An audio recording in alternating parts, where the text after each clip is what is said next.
பைரவர் துணை, நான் உங்கள் ராகவன் புகழ். டெடியோட ஜஸ்டிஸ்க்காக இவ்வளோ தூரம் வாய்ஸ் அவுட் பண்ணி என்னை கேள்வி மேலே கேள்வி கேட்டால் உங்கள் எல்லாருக்கும் என்னோட மனமார்ந்த பாராட்டுக்கள் மற்றும் நன்றிகள். எனக்கும் டெடிக்கு ஜஸ்டிஸ் கிடைச்சே ஆகணும். டெடி அடித்து காலை உடச்சோம், ஜெயிலுக்கு போயே ஆகணும், தண்டனை அனுபவிச்சே ஆகணும். அதுக்கு முன்னாடி உங்கள்கிட்ட சில கேள்வி கேட்குறேன்.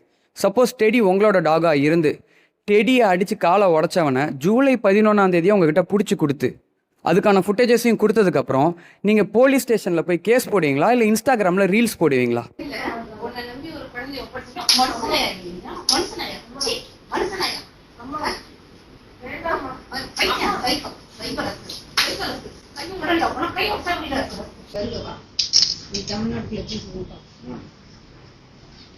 டெடியோட காலை உடச்சவனை 4 அடி அடிச்சதுக்கப்புறம் நீ தமிழ்நாட்டில் எங்கே இருக்க, எப்படி இருக்கன்னு பார்த்துடலான்னு சொல்லிட்டு கூப்பிட்டு போனதுக்கப்புறம் அந்த பையன் ஆளை காணோம்.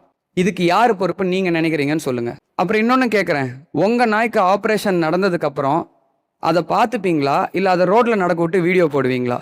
டெடி அடித்தவனை தப்பிக்க விட்டுட்டு பெட்ஸ்பால் நிறுவனத்தை டார்கெட் பண்ணுறதுக்கான ரீசன் என்ன? எதுக்காக இத்தனை நாள் கேஸ் கொடுக்காம நான் என்னைக்கு கேஸ் கொடுக்கலன்னு வீடியோ போட்டேன்னா அடுத்த நாளே கேஸ் கொடுத்தாங்க? சுதாகர் அண்ட் பெட்ஸ்பால் நிறுவனம் இதுக்கான முழு ரெஸ்பான்சிபிலிட்டி எப்பயோ எடுத்துக்கிட்டாங்க. அதனால தான் வீடியோ ஃபுட்டேஜ் கொடுக்குறாங்க. ஏன்னா போலீஸ் கேட்காம இது கொடுக்கணும்னு அவசியமே கிடையாது.